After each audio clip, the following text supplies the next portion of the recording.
Nagar Kurnool parliament ఎన్నికకు సంబంధించి ఆ సీట్ల విషయంలో ఒక మాదిగ సామాజిక వర్గానికి అన్యాయం జరిగిందని చెప్పేసి అంటున్నారు సార్. దాని గురించి మీరు ఏమంటారు? నాగర్ కర్నూల్ పార్లమెంటు సెగ్మెంట్కు నేను కూడా అందులో 26 మందిలో అప్లై చేశాను. నేను professor, ENT hospital superintendent, retired. Party ఆలోచన విధానము మనము పరిగణనలోనికి తీసుకోవాలి. పార్టీ మరి క్యాండిడేట్ డిక్లేర్ చేయడానికి చాలా కారణాలు ఉంటాయి. ఒకటి క్యాండిడేట్ వర్తు, అటు తర్వాత అవగాహన, సమాజము, ఇవన్నీ ఎన్నో క్రైటీరియా తీసుకొని క్యాండిడేట్ని సెలెక్ట్ చేస్తారు. మరి మా బాధ్యత ఏంది? పార్టీ ఎవరినైతే సెలెక్ట్ చేసిందో వాళ్ళని గెలిపించుకొని తీసుకురావడమే మా బాధ్యత. కార్యకర్తగా,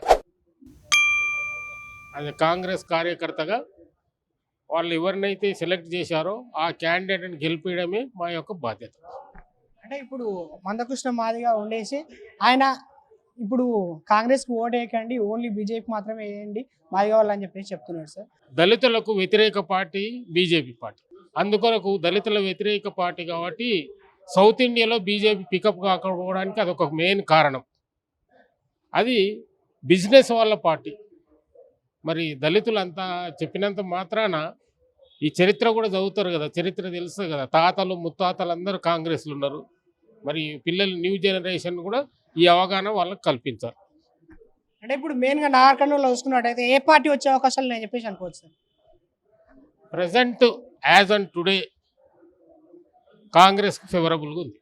అంటే మనం దీన్ని చూసుకున్నట్లయితే ఇప్పుడు లాస్ట్ టైం ఉన్న మంత్రి ఇప్పుడు బీజేపీలోకి వెళ్ళి తన కొడుకు ఇట్లా పోటీ చేయడం జరుగుతుంది సార్. అట్లా బీజేపీలో వచ్చే అవకాశాలు ఏమైనా ఉన్నాయని చెప్పేసి అనుకోవచ్చు. బీజేపీలో ఉండే అవకాశం అంటే వాళ్ళ కార్యకర్తలు లేరు. బీజేపీకి నాగర్ కర్నూల్ సెగ్మెంట్లో కార్యకర్తలు లేరు. మరి అవకతవకలు చాలా ఉన్నాయి. అటువంటి మరి అవన్నీ చూస్తే కొంచెం టఫ్ ఫైట్ ఇస్తాడు, కానీ గెలవడం కోసం చాలా వరకు కష్టమైంది. అంటే ఇప్పుడు మొత్తానికి ఎన్ని సీట్లు వస్తాయని చెప్పేసి అనుకుంటున్నారు సార్? కాంగ్రెస్కి ఎన్ని వస్తాయి, బీజేపీకి ఎన్ని వస్తాయి, బీజేపీకి ఎన్ని వస్తాయి సార్? టీఆర్ఎస్కి ఎన్ని వస్తాయి? కాంగ్రెస్కు 12 నుంచి 14 సీట్లు వస్తాయి. కాంగ్రెస్ 12 నుంచి 14 వస్తాయి. మరి ఎంఐఎంకు సీట్ కన్ఫామ్ ఆల్రెడీ. అటు తర్వాత మిగతాయి ఒక బీజేపీకి 3, ఒక 2-3 బీఆర్ఎస్కు రావచ్చు. అది మా అంచనా. అది 2-3 దాంట్లో బీఆర్ఎస్ ఏ స్థానంలో గెలుచుకునే అవకాశాలు ఉన్నాయి సార్? అసలు మొత్తానికి బీఆర్ఎస్ భూస్థాపితమైందని చెప్పేసి మీ కాంగ్రెస్ నేతలే అంటున్నాడు సార్. అవును, ఇప్పుడు వాళ్ళకు అంతా ఇప్పుడు బీఆర్ఎస్ పార్టీలో ఉన్న వాళ్ళంతా కాంగ్రెస్లో జాయిన్ అవుతున్నారు. సీనియర్ లీడర్స్ అందరూ ముందు ఇక్కడ ఉన్నోళ్ళే వాళ్ళు అటు పోయినారు బీఆర్ఎస్కు, మళ్ళీ తిరిగి ఇదే పార్టీలోకి వస్తున్నారు. ఇది కాంగ్రెస్ ఒక సముద్రం లాంటిది. మరి అక్కడ నుంచి మళ్ళీ ఇటు వచ్చేస్తున్నారు. కాబట్టి అక్కడ బీఆర్ఎస్ పార్టీ గెలిచే అవకాశాలు చాలా సన్నగిలుతున్నాయి. రోజు సన్నగిలుతున్నాయి. కాకపోతే నార్త్ తెలంగాణలో 2-3 సీట్లు రావచ్చు. కవిత అరెస్టు మెయిన్గా బీఆర్ఎస్కు ఓట్లు చీలే అవకాశం ఉందని చెప్పేసి చెప్పుకోవచ్చు సార్.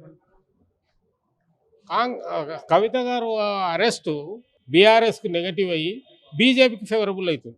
బీజేపీ ఫేవరబుల్ అంటే అక్రమ అరెస్ట్ అని చెప్పేసి అనుకోవచ్చా సార్? అది దాంట్లో ఎంతవరకు ఆమె స్కామ్ చేసినా ఈ లోక్సభ ఎన్నికల తరుణంలో ఆమెను అరెస్ట్ చేయడం కరెక్ట్ అని చెప్పేసి అంటారా సార్?